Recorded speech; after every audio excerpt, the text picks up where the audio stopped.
Jai Hind children, myself Ajay Kumar from the holy city of Kashi, that is Varanasi. I welcome you to my channel Now Section. बच्चों, आपको पता है ये SSV form के last date बस ख़त्म होने वाली कुछ ही दिन में। तो जिन भी बच्चों ने फॉर्म नहीं भरा है उसे फॉर्म फिलअप कर देंगे। तो मुझे लगा कि आपको अब तैयारी कराना आरंभ कर देना चाहिए, स्टार्ट कर देना चाहिए। और काफ़ी ज़्यादा वीडियोस बच्चों ऑलरेडी मेरे बने हुए हैं। तो जो भी नए बच्चे वीडियोस देख रहे हैं उनसे रिक्वेस्ट है कि मेरे प्लेलिस्ट में जाएं। 2 प्लेलिस्ट बनी हुई है, एक सिंपल एसएसवी के नाम से है और एक एसएसवी 2023, एक जो नया मैंने प्लेलिस्ट बनाई जो जिसमें ये वीडियो अभी जाएगा। ठीक है, उन वीडियोस को देख लीजिए। मैंने पास्ट ईयर के पेपर्स भी सॉल्व करके बताए हुए हैं। लास्ट ईयर बच्चों कंप्यूटर बेस्ड टेस्ट हुआ था, ठीक है, सीबीटी हुआ था। इस बार आपका ओएमआर के जरिए होने जा रहा है। तो जो भी क्वेरी पूछनी हो बच्चों, आपसे रिक्वेस्ट है कि आप यूट्यूब पर ही पूछा कीजिए, क्योंकि आप काफ़ी बच्चों के 2000 से ऊपर ज़्यादा कमेंट्स हैं जो कि मेरे व्हाट्सएप पे है, मैं देख नहीं पा रहा हूँ, समय नहीं मिल पा रहा है बच्चों। जो बच्चे NMMS की भी तैयारी कर रहे हैं, नेशनल मीन्स का मेरिट स्कॉलरशिप, अन्य जैसे छत्तीसगढ़ राज्य का फॉर्म आ चुका है, झारखंड वाले में भी बच्चे दे रहे हैं, अलग नाम से है। तो अलग अलग राज्यों में अलग अलग नाम से जाना जाता है और क्लास 8 के ही बच्चे इसे देते हैं जो इस समय पढ़ रहे हैं। ठीक है, जैसे उत्तर प्रदेश के फॉर्म अभी आने वाले हैं, इसी महीने आ जाएंगे। ठीक है, तो धीरे धीरे आने वाले हैं और सब इसका भी पैटर्न सेम होता है बच्चों। मैट के 90 क्वेश्चंस होते हैं और सेट के 90 क्वेश्चंस होते हैं। तो ये सेट के अंतर्गत जो मैथ्स के क्वेश्चंस आएंगे वो इसी पार्ट से आएंगे। तो आप जो एनएमएस के बच्चे हैं इस वीडियो को वो भी ध्यान से देखें और एक एक चीज़ नोट करते चले जाएं। ठीक है बच्चों, चाहे आप जिस स्टेट के हों उससे कोई फर्क नहीं पड़ता, पैटर्न बच्चों सेम है इसका। और जैसा आप बच्चों बताना चाहेंगे, नए बच्चे जो जुड़े हैं, कि मैं एक गवर्नमेंट टीचर हूँ, मतलब सरकारी अध्यापक हूँ, और केवल आप लोगों की मदद के लिए जो अपने सरकारी बच्चे हैं जो कि 8 से 9 में गए हैं और ये फॉर्म भर रहे हैं, उनकी मदद के लिए मैं ये वीडियोस बना रहा हूँ। तो बच्चों आइए आज से मैं एकदम स्टार्टिंग से स्टार्ट करने जा रहा हूँ मैथ्स के चैप्टर्स। और जो बच्चे कुछ भी नहीं जानते होंगे उनकी भी तैयारी इन वीडियोस के जरिए हो जाएगी। ये मैं चैप्टर्स पढ़ाऊँगा, ये देखिए राघव प्रकाशन की बुक है, इसके जरिए मैं पढ़ा रहा हूँ। ठीक है, और जो भी चैप्टर्स स्टार्ट कर रहा हूँ तो उससे रिलेटेड जो क्वेश्चंस आए हुए हैं या एक्सपेक्टेड क्वेश्चंस आ सकते हैं तो मैं चैप्टर वाइज पढ़ाऊँगा। ठीक है, और आप बता दीजिएगा कि आपको केवल मॉडल पेपर केवल चाहिए सिंपली, कि आपको चैप्टर वाइज में पढ़ाते हुए आपको चीज़ें समझाते हुए आपको बताऊं। तो जैसा हो आप कमेंट सेक्शन में कमेंट कीजिएगा बच्चों। ठीक है, तो आइए अब वीडियो को स्टार्ट करते हैं। और लास्ट में है बस ये बच्चों की डिस्क्रिप्शन में, वीडियो का डिस्क्रिप्शन हमेशा नीचे होता है उसके, जहाँ मोर लिखा होता है, MORE मोर, तो वहाँ पे आप क्लिक करते चले जाएंगे तो इसमें आपको लिंक मिल जाएगा हर एक चीज़ का। ठीक है, व्हाट्सएप ग्रुप का, या आपको कई बच्चे किताब के लिए पूछते हैं तो लिंक वगैरह मिल जाएगी, तो आप वहाँ से ले सकते हैं। ठीक है, अब आइए स्टार्ट करते हैं। एक और चीज़ जो इंग्लिश मीडियम के बच्चों में परेशान ना हो, ये सब चीज़ें जो हिंदी में आपको दिख रही हैं, अभी इंग्लिश मीडियम के बुक बस आने वाली है कुछ दिन में। ठीक है बच्चों, तो वेट कीजिए, ये भी आपको अवेलेबल हो जाएगी। और here I will try to tell the facts in English as well.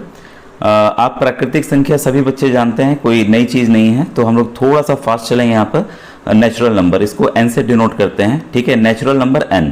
ठीक है, तो इसमें आपको सिंपल पता है, जो हम 1 2 3 4 काउंटिंग करते हैं वो नेचुरल नंबर होते हैं, बाकी हम डिटेल में नहीं जाएंगे। और सबसे जो स्मॉलेस्ट नेचुरल नंबर होती है, प्राकृतिक संख्या होती है 1, क्योंकि देखिए 1 से ही स्टार्ट हो रहा है। अब आता है बच्चों पूर्ण संख्या। पूर्ण संख्याओं को कहते हैं हम लोग होल नंबर। तो हिंदी मीडियम वाले जो बच्चे हैं वो भी सीखते जाएं, क्योंकि बच्चों ये काफ़ी इंपॉर्टेंट है आपको इंग्लिश जानना। अगर आप इंजीनियर, डॉक्टर या कुछ भी बनना चाहते हैं, टर्म्स आपको इंग्लिश में आने चाहिए, क्योंकि वहाँ किताबें आपको इंग्लिश में ही उपलब्ध रहेंगी। इसके बाद देखिए प्राकृतिक संख्याओं में जब शून्य लग जाए, जो काउंटिंग हमारी 1 2 3 4, अगर इसमें 0 लग जाता है तो होल नंबर हो जाता है। तो कई बार क्वेश्चन सोचने वाले आते हैं कि पूर्ण संख्याओं के अंदर, यानी कि होल नंबर्स के अंदर नेचुरल नंबर आते हैं, तो वो सही बात है। स्टेटमेंट वाले क्वेश्चन आते हैं तो इसका आप ध्यान रखेंगे। उल्टा नहीं है, नेचुरल नंबर में होल नंबर आता है या प्राकृतिक संख्याओं में पूर्ण संख्याएं आती हैं, तो ये चीज़ गलत होगा। तो स्टेटमेंट याद रखिएगा। यहाँ जो है 0 शून्य जो है सबसे छोटी पूर्ण संख्या होती है, 0 is the smallest whole number. अब आता है बच्चों, सिंपल है, सम संख्याएं। सम संख्याओं को आप जानते हैं इंग्लिश में इवन नंबर बोलते हैं। ई से स्टार्ट है इसलिए इसको ई से डिनोट करते हैं। तो जो भी नंबर अगर 2 से डिवाइड हो जाए, ठीक है, तो क्या है आपका, वो इवन नंबर होगा। तो इवन नंबर स्टार्टिंग आपकी 2 से ही हो जाती है, ये भी अनकाउंटेबल है, लास्ट तक चलता है। ठीक है, अगर इसको हमें डिनोट करना हो कि क्या फैक्टर हो सकते हैं, 2x ले सकते हैं, x कोई भी नंबर हो सकता है, क्योंकि हम 2 से मल्टीप्लाई करेंगे तो हम इवन नंबर ही पाएंगे। ठीक है, इसके बाद आता है विषम संख्याएं यानी कि ऑड नंबर, ODD ऑड। ठीक है, ये पता है जो 2 से डिविजिबल ना हो, सिंपल चीज़ें हैं, जो 2 से डिविजिबल ना हो वो होता है आपका ऑड नंबर। तो ये 1 से आपका स्टार्ट होता है। अब आ गया बच्चों अभाज्य संख्या। तो ये कुछ इंपॉर्टेंट है, अभाज्य संख्याएं हमें परेशान करती हैं। तो अभाज्य संख्या 1 to 100 के बीच में, अब तो 2 से स्टार्ट होता है, 2 से 100 के बीच में आपको पता होना चाहिए कि कितनी अभाज्य संख्याएं, कौन कौन अभाज्य संख्याएं। अगर आपको पेपर जल्दी हल करना है, क्योंकि आप निकालने नहीं जाएंगे कि 56 भाई देखें, 97 देखें, 93 देखें कि ये प्राइम नंबर है कि नहीं है। ठीक है, तो 1 से 100 तक का मैंने नवोदय के जो मेरे बेसिक वीडियोज़ हैं उसमें बताए हुए हैं कई बार। ठीक है, तो आप उसको देख लीजिएगा, जिन बच्चों की अगर मैथ्स काफ़ी वीक है तो देख सकते हैं। तो आपको पता है जैसे ये 5 देख लीजिए, 5 किससे किससे डिविजिबल होगा, 1 से तो देखिए हर एक नंबर डिविजिबल होता है, और नंबर इटसेल्फ जो संख्या खुद से होगा, और किसी से तो होगा नहीं। अगर ऐसी कंडीशन हो तो वो नंबर होता है आपका प्राइम नंबर यानी कि अभाज्य संख्या। सिंपल। ठीक है, अब 9 लीजिए, 9 किससे डिविजिबल है, 1 से है, 3 से है और 9 से है।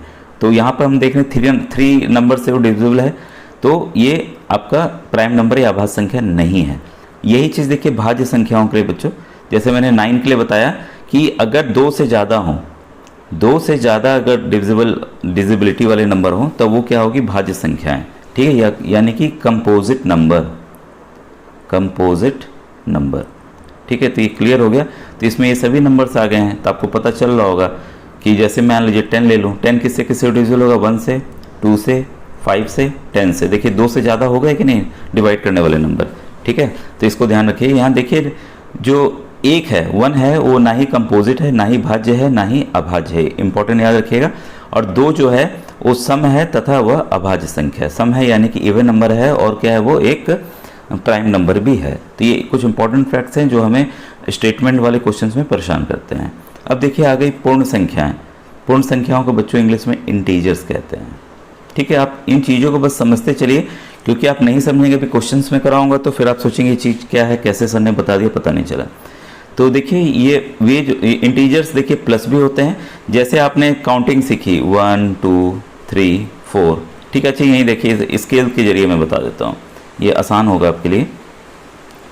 अब देखिए काउंटिंग हमारी शुरू हुई 1 2 3 4, 0 देखिए बीच में आ गया। ठीक है, तो 1 के 0 का भी पहले क्या है, -1 है, -2 है, -3 है, -4 है। तो इधर भी बढ़ता लगातार चला जाएगा, इधर भी बढ़ता है, एंड नहीं है कहीं पर भी इसकी। ठीक है, तो इसको आप ऐसे समझिए कि आपके पास 3 रुपये थे, सॉरी 5 रुपये, 3 रुपये तो आता नहीं, 5 रुपये थे। ठीक है, 5 का सिक्का था, और आपसे दुकानदार ने 10 रुपीज़ मांगे, 10 रुपीज़ मांगे। ठीक है, तो 10 रुपीज़ मांगे, तो आपके ऊपर कितना माइनस हो गया, मतलब आपको कितना लौटाना होगा भाई। 10 में से 5 तो घट सकता है, आपके पास 10 रुपये थे, 5 रुपये आपने दुकानदार को दे दिए तो आपको 5 रुपये लौट गए। ये उल्टा है, यहाँ पर इसी कंडीशन में ये देखिए -5 आएगा, यहाँ +5 आएगा, मतलब आपको इतने रुपए और देने हैं। तो सिंपल एक कॉन्सेप्ट के जरिए बस मैं बताना चाह रहा हूँ कि माइनस का कॉन्सेप्ट आप किस तरह के समझ सकते हैं कि अभी उसको देना बाकी है 5 रुपये।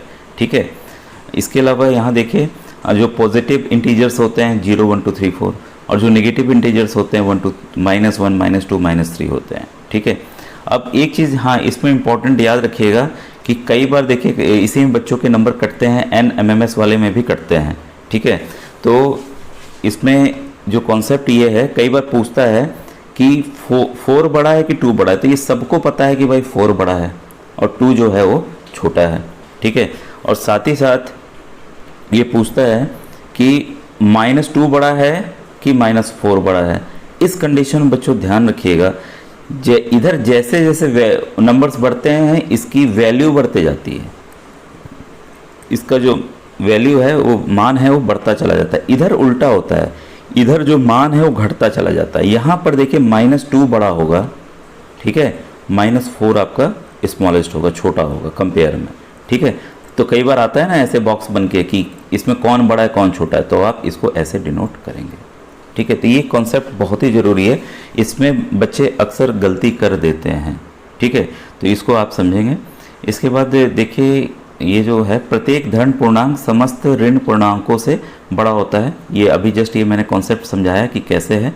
ठीक है, शून्य जो है प्रत्येक धन पूर्णांक से छोटा होता है, मतलब जीरो जो है छोटा होता है जितने भी पॉजिटिव इंटीजर्स हैं उनसे, ठीक है। और शून्य जो है प्रत्येक ऋण पूर्णांक से बड़ा। यहाँ ध्यान दीजिएगा, जीरो जो है बड़ा होता है जितने भी नेगेटिव नंबर्स हैं उनसे, ठीक है। तो ये आप कॉन्सेप्ट को ध्यान में रखिएगा। अब ये कुछ चीज़ें हैं, +6 शून्य से कितनी दूरी पर है, -6 से शून्य से कितनी दूरी पर है, डिस्टेंस पूछा जाता है कई बार। तो दोनों के दूरियों का परिणाम जो है, जीरो से अगर देखें 6 इधर किधर है और -6, तो दोनों ही इक्वी डिस्टेंस है, बराबर डिस्टेंस पे है, यही बताने की कोशिश किया है। फिर है अंत इस दूरी को निरपेक्ष मान कहेंगे।